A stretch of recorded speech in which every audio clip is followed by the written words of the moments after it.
Good afternoon, leaders. I trust that you are blessed today. How many of you are blessed this afternoon? Oh, just a few hands. How many of you are blessed this afternoon? What a joy and a privilege to be here, to just enjoy this session where we as men and women of God can talk about a topic that is close to God's heart. You want to know what that topic is? What's that topic? To grow, church growth. How many of you love your church to grow? How many of you want to see your church grow? There are a few of you that say, no, I'm not sure. You can be seated. You are welcome to be seated. Some of you are excited. Some of you are tired. But this session is all about men and women who love the church. I love the church. Come on, people. We love the church because it's the church that the Lord Jesus Christ gave His life for. Come on, say to your neighbor, Jesus died for the church. Come on, say to your other neighbor, Jesus gave His life for the church. That's why we are here this afternoon to speak about this very relevant topic, church growth and revitalization. I'm sure every pastor that's here today, no matter the size of your church, want to see your church grow. Is there any pastor here that says, no, I don't want my church to grow? Can I see your hands? How many of you say, I want my church to grow? Can I see your hands? Well, you are in the right place at the right time. You see, the sad part today is in many places in the world, churches are either surviving, or they are thriving, or they are dying. And that's the sad part about what we're experiencing worldwide. And therefore, you are here today, and you are so blessed because we have the right person speaking to every single one of us here today. You are blessed. Come on, say, I'm blessed. Turn to your neighbor and say, you have no idea, I am so blessed. Come on, turn to your neighbor and say, you have no idea, I am so blessed. Now, I know when I say turn to your neighbor, you're not sure which one because you've got one on the left and one on the right. Okay? But turn to both and say, I'm so blessed. Because this afternoon we have somebody in our midst who's a regional leader of the AFM of South Africa, somebody who's in our midst who is called Pastor Jean Simons. He's the leader of Doxa Deo movement. How many of you have heard about Doxa Deo?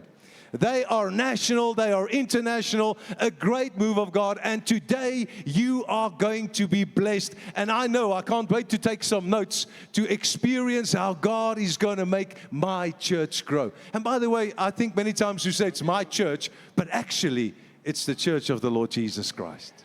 Actually, we should change our vocabulary. It's the church of the Lord Jesus Christ. And because it's His church, He wants it to grow. So you are so blessed. I want you to stand to your feet, please, and just give Him a nice Word and Life Connect conference. Jean Simons, let's welcome him here today. Come on, you can do better than that. Let's welcome Jean here today. Let's just pray for him quickly. Stretch your hands out towards him. Father, we thank you for this vessel, Lord. Thank you that John is such a blessing. Lord, thank you for his heart for the kingdom of God. Lord, thank you for what they are doing through Doxa Deo, Lord, and what you are doing through that. And thank you that we have such a caliber of a man standing on this stage. And we want to bless him. But Lord, we will also want to receive today that which you've placed in his heart, that which you've placed in his hand, Lord. May he bless us today through your Holy Spirit presence. In Jesus' mighty name we pray. Amen and amen. Bless you, Jean. Amen. Thank you, Anthony. Well, good afternoon. It is a privilege and really an honor to have this time with you. I was born in Germiston Hospital, so I want to just say that Boksburg is my blood puppy, and I am also the first pastor in my family, but my family has been a part of a church forever. So I know I'm speaking to people today who are in various roles, and I want to tell you that this topic was on my heart since I was 13 years old. Long before I started working as a pastor, started as a worship leader and a pastor in Kempton Park, long before that, this topic was on my heart. And I want to tell you a story. I spoke to a pastor recently. His morning service grew to become quite full, and I asked him the first question that you will find on the first slide. I want to ask you this question: do you believe that God wants your church to grow? That pastor When I said, listen, your church is full, I think you must consider a second morning service, his answer was, I will go and pray and ask the Lord if it is his will that my church must grow. And I was a little bit confused, but I do believe this question has got two sides. There are people in this room who believe it's on God's heart, but maybe your heart is broken and you've given up, you've lost your faith. And maybe you are just saying, well, maybe other people are supposed to grow and my church not. And I want to come and break down that barrier. You will find in the book of Acts, in chapter 2, verse 17, the Lord added to their number daily those who were being saved. Paul says later, yes, I do something, Apollos does something else, God gives the growth. He says that. But did you see the word add? Did you see the word addition? I'm going to ask you today to sit here, and this is a time to meditate and to allow the Holy Spirit in your heart, in your mind, to come and infuse His will and His desire into your will and into your desire. God has an intense desire to add people to where you are ministering. He's got an intense desire. I know it's the afternoon session. You can say amen, please. So God has a desire. I want to come and stir your desire to align with God the Father, who wants to get people to salvation and to add. But there's something about the word number. We count everything in Doxodeo. And people ask us, why do you count the people? Because people count. Okay, did you not catch that? Okay. Ons tel mense wat mense tel. We count people because people count. And I'm telling you today, walk out of here and begin to numerically write down, since the first church, they were taking numbers and saying so many got saved. People were added to the number. Get your number and begin to talk to God about your number. And allow me today to show you some of the barriers that I have experienced and mistakes that we have made that you can learn from. So I want to ask the next question then. What is church growth? We talk about church growth and we talk about vitalizing or the vitalization of churches. But what is church growth? And I'm going to give you the deepest spiritual answer that you can imagine. It's on the next slide. You can actually read it for yourself. Church growth is simply when more stay than leave. Okay, wait a minute. Let this one just sink in. We have spiritualized church growth, while it is actually a very, very practical thing. And if you count people, and you begin to take account of people. Where are people? Why aren't they coming? If you take note of that, and you simply ask the question, how do I get my church to grow? Some will leave. Can we for a minute make peace with the fact, if Jesus lost 1 out of 12, you are going to lose people. Can we just make peace with that? Can you just stop allowing that to break your heart? Come on, guys, somebody Sunday morning, a whole family stood up and they walked out while I was preaching. And afterwards, and I was preaching good, afterwards, I had to check my heart and my mind was racing. Did I say something wrong? What was happening here? And the stupid thought that is a weapon in the hand of the enemy wants to break down confidence in your heart, because it is a mistake to think that everybody will stay. You see, there's something that Rick Warren said many, many years ago, and I don't like this too much. You're not going to like it. He said, you don't attract who you want, you attract who you ease. Was as Prisman. You attract who you are. So I believe that there are enough people in your community for your church to grow. There is enough people in your community for the church next door to grow. So the best you not just as an individual, but the best you as a team. We have bigger churches and we've got a lot of people on staff. The culture of the staff, the culture of the individual will attract people. Let me give you an example. If John decided to start a church for Zulu people, that is an example. I grew up as an Afrikaans person. I started a church for Zulu people. I am going to struggle to cross the cultural barrier for people who are from a Zulu background, because my natural culture and my style is not easy. There's nothing wrong with them, there's nothing wrong with me. You attract who you are, and if you're Afrikaans, you attract who you is. So I want you today to understand church growth is this idea of God adding to the number of people, and it's an active thing. God does it on a daily basis. On a daily basis, you are engaging people in your community, and as they meet with you, they are asking the question, is he like me or not? Does he like me or not? And if they walk into anything that you organize, they decide whether they will come back based on this question. Do I fit in here? Is this something that I feel I can belong to? I have a couple of strong statements today. Anthony said, I'm going to bless you. That's not really the full revelation is, I want to challenge you.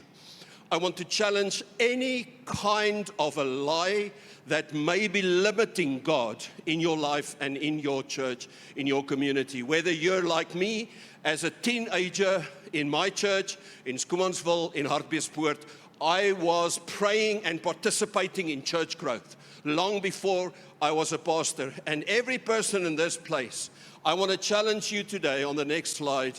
Stop focusing on growth and start focusing on health. Because I declare again today that healthy churches grow naturally. And if your church is not growing, then you are sitting here today and you say, John, are you suggesting that I am sick, that my church is sick? No. I'm just saying that the quality of the health in your church will have to lift if you want to see growth as a result. Church growth is a fruit of church health.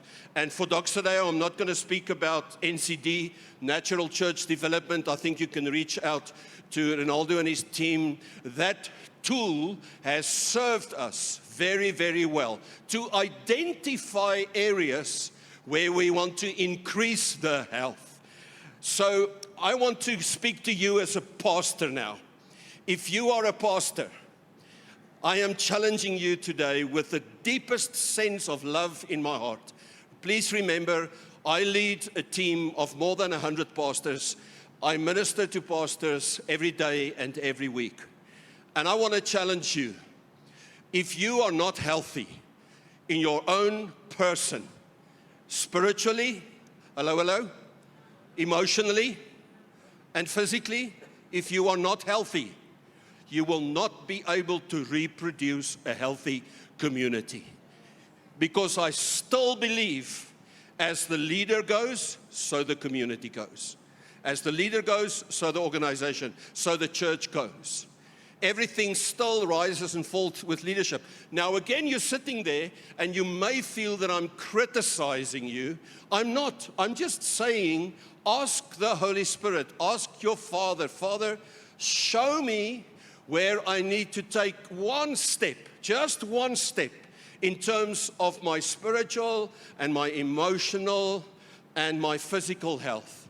And people will sense it immediately. You can sense when somebody is speaking. Can I give you an example? You know when somebody walks onto this pulpit, whether they want to be acknowledged, whether they need the people to tell them they are okay. And you know when somebody walks on this pulpit and you can see they are relaxed, they are okay with themselves. They are not performing for the acceptance of people. That's an example of emotional wellness, of people knowing I'm secure in who I am. I'm secure in who I am. and then people can relax. And that kind of creates an atmosphere and a place where people feel they want to be and they want to belong. On the next slide, I would like to address leadership stuckness. There's no such word actually like stuckness, but I do believe, and now I want to use one example. Please forgive me now. Please forgive me. But John Simons has seen church boards destroy churches because of the stuckness of what they thought they were supposed to be doing. And I'm going to give you a challenge now. I think it's very important that you have elders in your church and not church board members. What's the difference? What's the difference? In many church board meetings, we are talking about where this table must stand and what the color of the toilet paper must be, while I believe that eldership is there to take spiritual responsibility and ministry responsibility, not management responsibility. I'm sending you back home and go and start a ministry team. I'm telling you, do this one thing and your church will begin to grow immediately. A ministry team. If you've got a church board that's a little bit whacked, keep it that way. But you, maybe pastor, you need to remember, many church board members have seen pastors come and go. And that's why they are so protective. So you go back as a minister of the gospel and go and find people that want to minister to the people with you. And start praying with them and meet with them every month. Continue the church board meetings. If you can, make the church board a ministry meeting. Hello, hello? And create a separate management meeting that does the administration and frustration. Okay, so I'm telling you today, I've seen in smaller churches how we sometimes put somebody who's a business leader on a church board and they don't have anointing on their lives to lead ministry. They are not committed. They just want to have an opinion to shunt the pastor rond and ek nou mooi woorde kies amper kom Boksburg weer uit. So I want you to sit here today and say, Holy Spirit, give me wisdom so that we can get out of this stuckness where we are focusing on the wrong things. Yes, it's true for you as an individual, but I wanted to speak to your leadership. Can I also say, maybe somebody here has a full-time team. You've got other pastors who work with you. And it's exactly the same problem. If you are just talking about administrative things and organizational things and not talking about ministering the word, about discipling people, about reaching new people, then you are just as stuck as that picture that I've shown you. Okay, now the exciting part is coming now. One of the biggest questions that every person on this planet must answer is the question, what are you building? What are you building? What will remain standing when you are gone? What are you building? John, I'm telling you, I'm building people. It's the first thing that I do. Every day of my life, I am growing and building people. The second thing that I build is I build kingdom organizations, churches and private schools and non-profit organizations. I build people, I build organizations. The third thing that I am building is I'm building an ecosystem of like-minded leaders in my community because we have a vision to see a whole city transformed. But when it comes to the church, the building of the organization of my church, there are three things that I see in Scripture that I want you to go back and to ask the question, are we building these three things in balance? Give me a moment just to tell you about these three. The church, number one, is a temple. It's a holy place. It's a holy place. This meeting today is a holy meeting. Why? Because God is here and God is speaking. John is presenting, but God is speaking. Amen? Amen? And you're listening to my presentation. Forget my presentation. You need to listen to what God is saying to you. And as I am presenting to you, I don't want to be the focus. You are the focus. And what Jesus is saying to your church, that is a holy space. Go back to everything you do and ask the question, do people experience God while we worship? Do people experience God while I'm preaching? Hello, hello? Do people experience God even while we're praying? I've seen people shout at the devil so much that God's not in the room. So I want to ask the question, is it a holy experience? And some people, they feel it's holy when there's a band. Other people feel it's holy when there's an organ. It doesn't matter. The fact is it a God experience? Number two, is it the family? I'm telling you now, people will come to your church and have a God experience. But if nobody greets them, and if there's no love in that place, they will not come back. People come because they want to experience God. They will stay because they experience family. Go back to your people and ask them to give you honest feedback. What you can do to increase the sense of family. Even in a big auditorium like this, it is possible to make it feel like family. And if you've got 1,000 people in your church, you need to create smaller groups so that people can feel this is family. Somebody knows my name, somebody cares for me, somebody prays for me. But the third thing that will keep people for the long run is mission, is if they feel we're an army. We are changing the world. And God has put us in this place to conquer the work of the devil and the evilness in other people's lives. What is the mission of your church? What are you inviting people? What is the purpose? Why do you exist? And I've told you, if you exist to get people in a room on a Sunday, they will not stay. If you want people to stay, make it a temple, make it a family, and make it an army. Let's say those three words. I see some of you, your lunch is catching up with you, okay? So I'm going to build a temple. Say it. I'm going to build a temple. I'm going to build a family. And I'm going to take them to be an army. I believe that Jesus wants to come and do something holy. And family is fun. You know, it's important. Your job is serious. Please stop taking yourself so seriously. Laugh a little bit. Make jokes, not about your wife, just about yourself. And I'm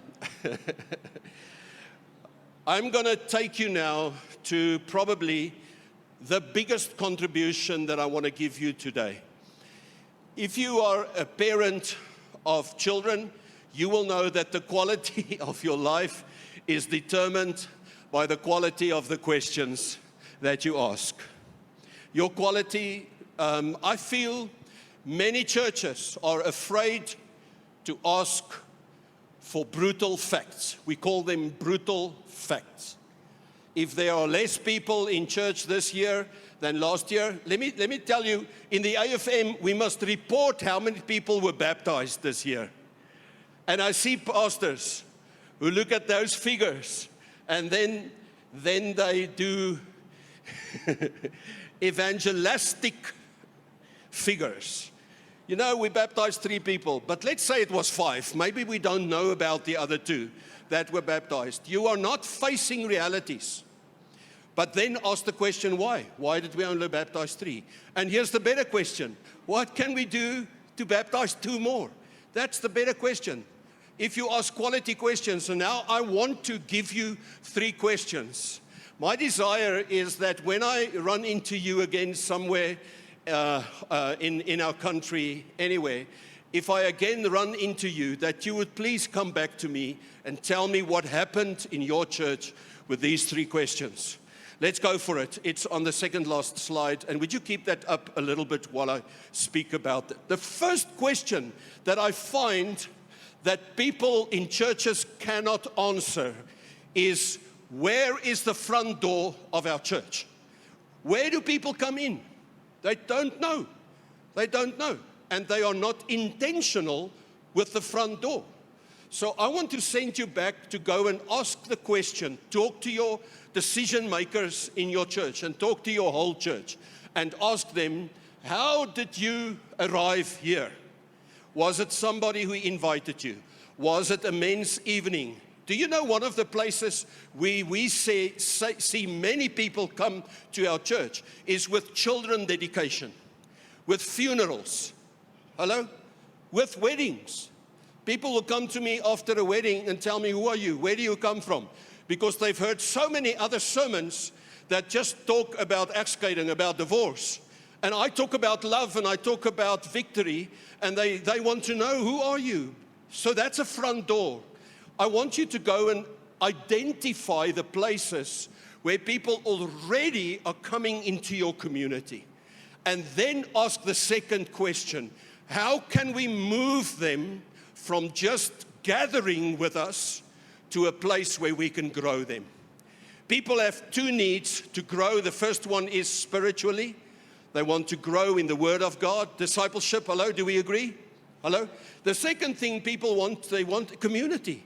They want to feel that I have friends in this church. You have to go back today and critically ask the question, do people grow in my church? If people don't grow, your church won't grow. If people don't grow, if you don't disciple people, your church won't grow. And Jesus took the long road. He chose 12 people and said, come and live with me. And over 3 years, he got to a place where he said, now I'm going to make disciples of nations. He only spoke about big numbers at the end. In the beginning, it was small numbers. And it was, come on, do you agree with me? It was because of the growth of the disciples that the church grew. And the work of the Holy Spirit. It was the power of the Holy Spirit, but it was because Jesus positioned himself as a disciple maker. Pastor, stop trying to attract people on a Sunday. It's easy to draw a crowd. Just set yourself on fire. It's easy to draw a crowd. Okay, that has two meanings, okay? Kry lewe, it's one meaning, but on the other side, don't set yourself on fire. I want to challenge you today. I don't think if you want growth, that you must focus on growth in numbers. I think you must focus on where are people coming and are we able to move them into discipleship and community. But then the mission comes. People want to know, do I have a purpose in this place? Can I make a difference?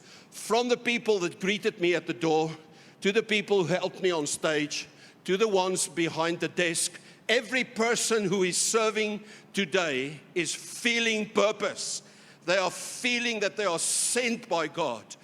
This leadership, Ronaldo is trusting somebody else to give me the microphone. I mean, Ronaldo could have said, listen, the big pastor from Doxodeo, nobody gives him the mic. I must give him the mic.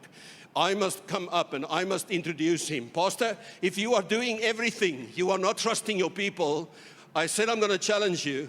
I'm going to challenge you. Your people want to go. And you must find a way. So go and ask those three questions. Where are people coming in? Are we intentional to help them to move so that they are discipled and they are in community? And then lastly, what are you doing to help people to go and live out the unique gifts that they have in the body of Christ? Let's end with a scripture. By the way, Ephesians 4 answers a lot of these questions. So what I'm going to do now, I'm going to end, and then you have an opportunity to ask me a question.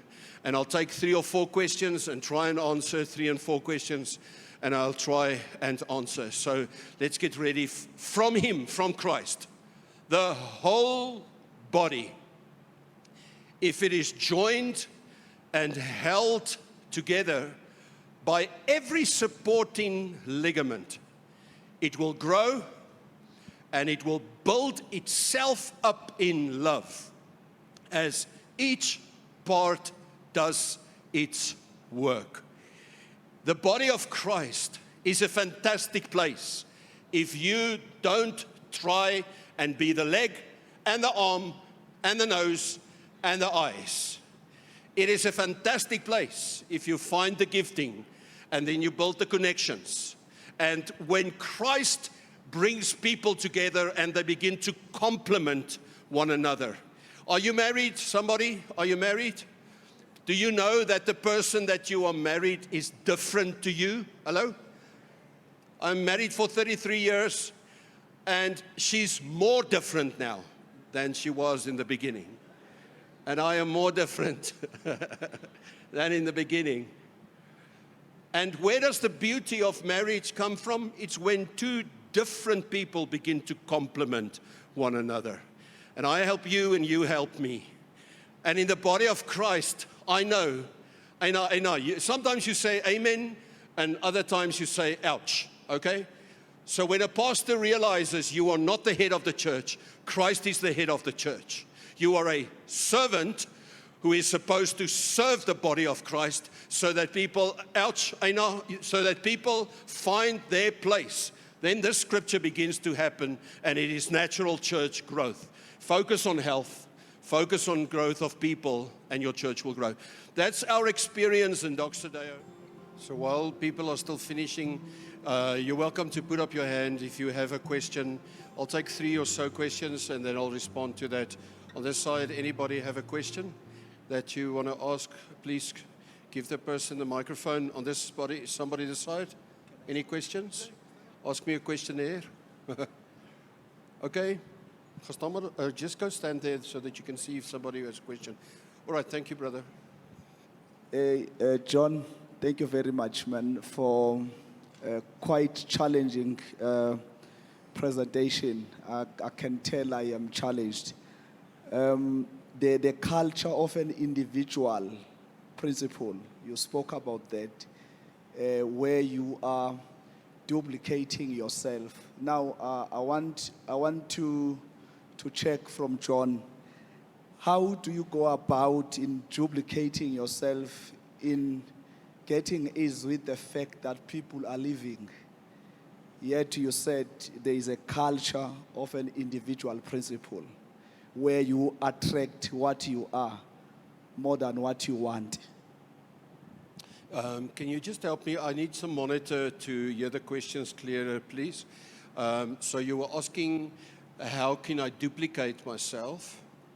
And then the second part I missed. Just say again. Because it was following a point that says you must get peace with people that are living. People will live. Yes, yes. So now in that light, you also said you must duplicate yourself. Thank you. Thank you. I think the first attitude of a pastor is, if you are an individualist, I must decide and everybody must do what I say. If that attitude is there, people will not come and join you. But if you have a team attitude, if your heart tells people the whole time, we are a body of Christ, I've got a role, you've got a role. I am important, you are important. The pastor is not more important than the people. Then people will come and see if they can complement you.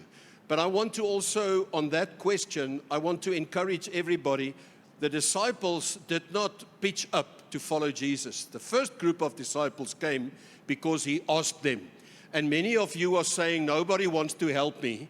No, they won't come and help you. You must go and ask them.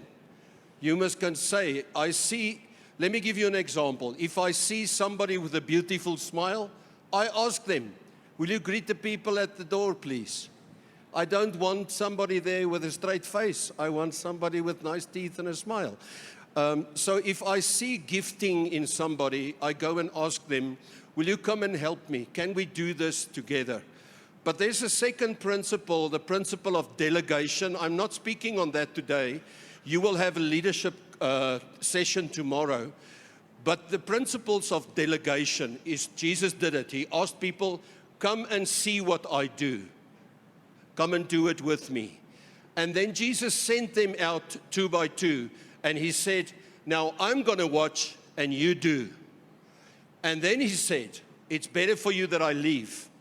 I'm going to leave you. Do it on your own way. So the principles of delegation are also important, and I think some of that will come out tomorrow. Let's take some more questions. Thank you. First of all, what a brilliant session. It was really well done. Just let us give him a hand. It was really brilliant. I would like to ask you the question, sir. How would you say is growth regarding the fivefold in South Africa? How do you see the growth of the fivefold in South Africa, the fivefold ministry? Thank you very much. Again, this is a leadership conversation. I'm giving you a short answer for a big topic. By the way, the Bible doesn't talk about fivefold ministry. It talks about fivefold gifting to equip the saints for their work of the ministry. The word ministry is not related to the fivefold, it's related to the church. The fivefold is an equipping gift. And I don't believe, please don't crucify me, I don't believe that the fivefold is 5 individuals. I believe it is 5 streams of energy in a church. You've got a stream of evangelism. There are approximately, Church Growth says about 15% of people in a church have the gift of evangelism. And then you have a percentage that are shepherds in their hearts. It's like a home base for me. As I stand here today, I am a teacher first, and then I function in the apostolic. But there's a prophetic side also in my life. So I believe that the fivefold doesn't have to be 5 individuals. It is 5 complements in the church. And you need to know your own home base. And then I've always believed, every topic is coming back to leadership now, so I'm sorry, but everything rises and falls with leadership. I have always staffed my weaknesses. Let me say that again. I have always staffed my weaknesses. If I'm not good with administration, I don't try and fix myself. I get somebody else to do the administration. You will always have a percentage of what you are not good at, but you will do better if you do 70% of your day what you are good at and get somebody else to complement you. So thank you for that question. There was a hand on the side, then I'll come back. Okay, that one. Thank you. Oh, thank you, Pastor John. And then your emphasis was not more on preaching, of which sometimes we minister every Sunday. Every Sunday, pastors, they stand on the pulpit to preach to people. But when you spoke to us about the church growth, your emphasis was not there. But also as well, you spoke something about that is not about performing. It's about having the confidence of who you are. And I took note of that. And now I want to ask, I'm not sure if it's a question, but that performance with sermons on the pulpit and then versus to be with people daily and living the very simplest life. So maybe you can dwell more on that just to paint a picture of it's not more than what we are doing because we are used to do it, but we don't see the results. And then, but you spoke about that the results are on who we are, and then people they become to who we are, and then they become ourselves also as well. Thank you for the question. Preaching is a big topic, and again, I want to challenge you a little bit. No, I'm going to challenge you not just a little bit. If you preach more than 50%, then you don't understand your calling. You are not supposed to preach every Sunday. People want a balanced diet, and if you just eat meat every Sunday, we need some fruit and some veggies and an aardappel. We need some variety. Doxodeo started, Alan Platt started Doxodeo, and we have always believed that a team of people must communicate. Now that becomes difficult if you're the only pastor in a church. Well, I said, focus on the growth and the development of people. Get somebody who can preach. Put them in a class with you every second week or once a month and teach them how to teach. And get a compliment on the pulpit with you. The body of Christ has something to share. And what I would typically do is, if I'm developing somebody, I will put them on the pulpit for 10 and 15 minutes, not well, stop preaching for hours anyway. So put them there for 10, 15 minutes, and then you as the senior come and you compliment. Build a communication team. It also shows that the performance for me is a negative thing where I have to be in the spotlight, and if I can't preach, then I'm not happy. No. The people must be fed the word of God. And maybe one of the places where you can experiment a little bit, in every one of your sermons, get one story from your church. So you preach and you get one person just to come and tell their story for 5 minutes. Ask them questions, and what happens is 2 voices begins to bring some meat and some veggies and some whatever. Okay, I think we have 2 more questions, please, if you want to. I know some of the questions I'm not answering fully, but that's why Ronaldo's here. You can ask him, please. Well, okay, yeah. 2 more questions, please. Thank you. It was a very interesting point, the fact that you say that leaders, sometimes the leaders are not that called spiritual, but they are leaders. So then you appoint leaders actually at the wrong place because they are leaders. And then they're not called that much in the fivefold, but then they're part of the, and they make actually, so it's a very good point that. Can you help me actually? How do you utilize leaders that are not actually in the fivefold, that think they are in the fivefold in a sense, and they think they're busy with ministering, but they're actually good leaders to be administrative Yeah. or what else? But so it's always Yeah. Thank you for that question. In the book of Acts chapter 6, there was a moment where they chose men with character and gifting and said, you do the administration and we will dedicate ourselves to the ministry of the word and so on. So what has helped us, it can be different in other environments. We differentiate between leading, ministering, and management. Management, so we find people with gifting who can organize, who can communicate, who can set the tables and all of that. The ministers are the ones who pray and preach the word and so on. The leaders are the one who gather the people and who tackle bigger causes and so on. So what we see is typically in a church, we have one campus pastor, we have one leader, and the others are ministers, and then there are managers. So maybe if you can go back and ask those 3 questions in every church, what is leadership, what is ministry, and what is management? And if I can remind you, I suggest go back and start a ministry team. That will give more time for you as a pastor for leadership and for management if you have more people who minister. That was my suggestion as a next step. I'm hoping this helps. It's excellent, yes, it helps me. And you should actually split husband and wife. For what purpose? Because then the manager is the man and the wife is the spiritual one sometimes. So now the man will also want to be in the spiritual side. There is a manager. So you must split them, not because of their married, because what the purpose is. Okay, that's an interesting topic. When we do discipleship, we prefer to split men and women. So I put men in a men's group and women in a women's group. But when you when you want to help people with their marriages, then it must be a couple who's helping couples. But when it comes to leadership and decision making, that doesn't really matter.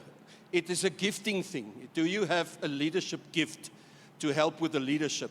And that's not a male-female thing. So it's also culturally, it's different in different cultures. In some cultures, people find it easy to follow ladies. In other cultures, not. And I think that's something that you must figure out in your culture. So I'm going to stop here. This is dangerous ground for me. Okay. Other questions? Please, last question. Thank The you. last question will be, having been identified the front door or the front doors, where do we fail into getting into another level? Teaching them, discipling them, what are the key components? Because we find that they come through funerals, through everything, but in the long run, not mentioning the last stage of sending them. What are the key components of holding them, having been identified the front door? Thank you for that question. I think we have a discipleship mandate that we have defined that we call knowing God, loving people, impacting my world. Those are the 3 things that we teach people, is how to know Jesus, and to live in fellowship with God. Number 2, how to understand your place in relationship to other people. And lastly, how to understand God's call on your life, and you are salt of the earth. So when people come to a funeral, for example, I use the temple and the family and the army as the 3 questions. When I meet somebody new at the funeral, I will ask them, do you have a relationship with Jesus? In the conversation, you will pick it up. Is that the next step that you need? And somebody will say, yes, I've been serving Jesus for many years, but I don't have a family. I don't have a church where I feel I belong. Or somebody will say, yes, I serve Jesus, but I don't feel my life makes a difference. I'm not changing the world. So you go back and you design discipleship experiences for all 3 of those.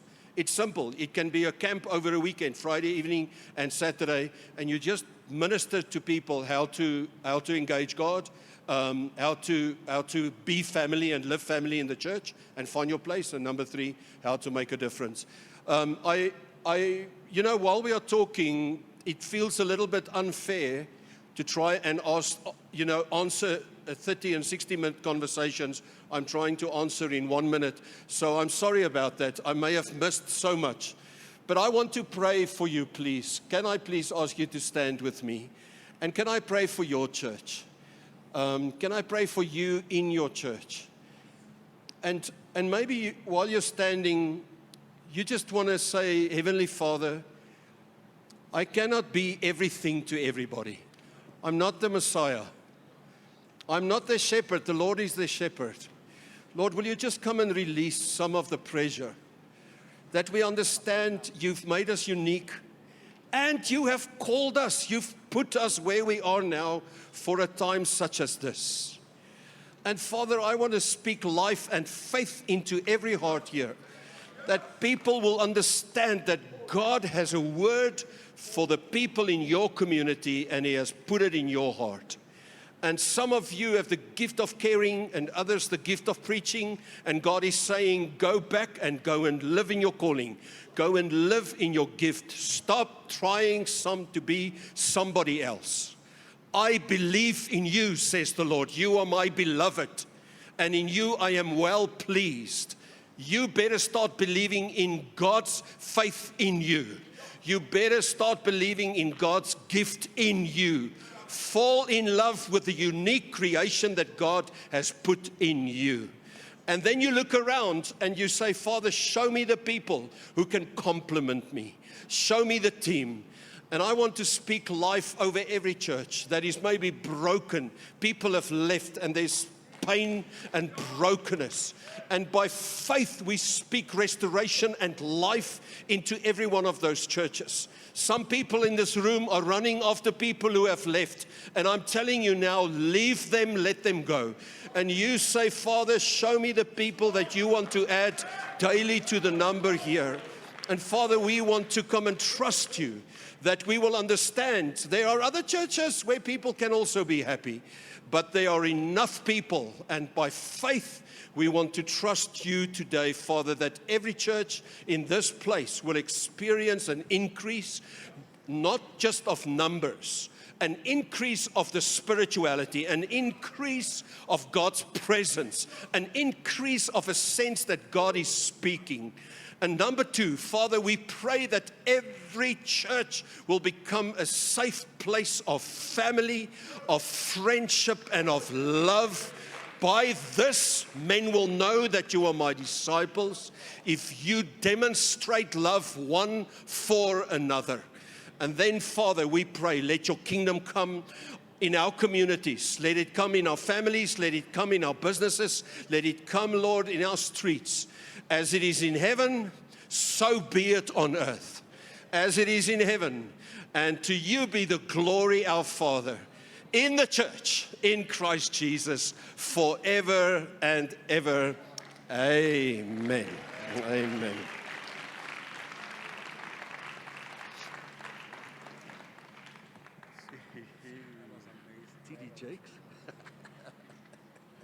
Come on, clap hands for Jesus. Hallelujah. I think you can do better than that. I think you can do it. Can you just stand up and give God the praise? Hallelujah. For what a powerful session. Amen. Amen. Hallelujah. Hallelujah. Ladies and gentlemen, can we give Pastor John Simon from Doxa a round of applause? Hallelujah. Come on. I think you can do better than that. Hallelujah. Praise the Lord. Were you blessed? Let me see you. If you were blessed, let me see the hands. I was empowered, equipped. Hallelujah. We bless the Lord. We'd like to take this opportunity as well as Life Network to thank our guest speaker for today, Pastor John Simon from Doxa. Son of God, thank you so much. Thank you so much. God has used you so much to equip us. What a session we just had. Everyone was challenged. Everyone was equipped. And definitely we are going back, Pastor John, we can't wait to go back in our churches to implement what we have taught today. Hallelujah. Praise the Lord. Our church will experience a supernatural growth in the name of Jesus. Who believes, who's standing with me? Hallelujah.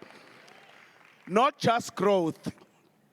There's something that you just said that just caught me. You got me on that one. Where you said, stop focusing on growth, but rather focus on church health. And I didn't get amen. I get the ouch factor. Because we are all motivated by you want to grow a big crowd. We all want to lead a mega churches. Hallelujah. Isn't it? We all want to lead the big churches. But today we have learned that let us not just attract crowd, but let's build people. Let's build healthy church. Hallelujah. So, and another thing, healthy leaders produce healthy church. Hallelujah. We really bless the Lord. And the last one that I believe that it had so much impact in my ministry and in my life was, as a pastor, what are you building? As a man of God, what are you building? And he gave us three things: temple, family, and army. And I'm going back, I'm very challenged, and I've asked myself, what am I building? As I lead the church, Grace Life Church, what am I building? What I want to see. Hallelujah. And you reminded me of a scripture in 1 Corinthians that says, I laid the foundation, another one, and someone else build on it. But each and every one of us must be careful how he built, not what he's building, how he builds it. I think let's go back. It's not about what are you building, it's how are you building. Hallelujah. Praise the Lord. Let's give Pastor John one round of applause. Thank you so much. Please, our president, bring him again. We want more. We want more. We want more. Hallelujah. Thank you so much.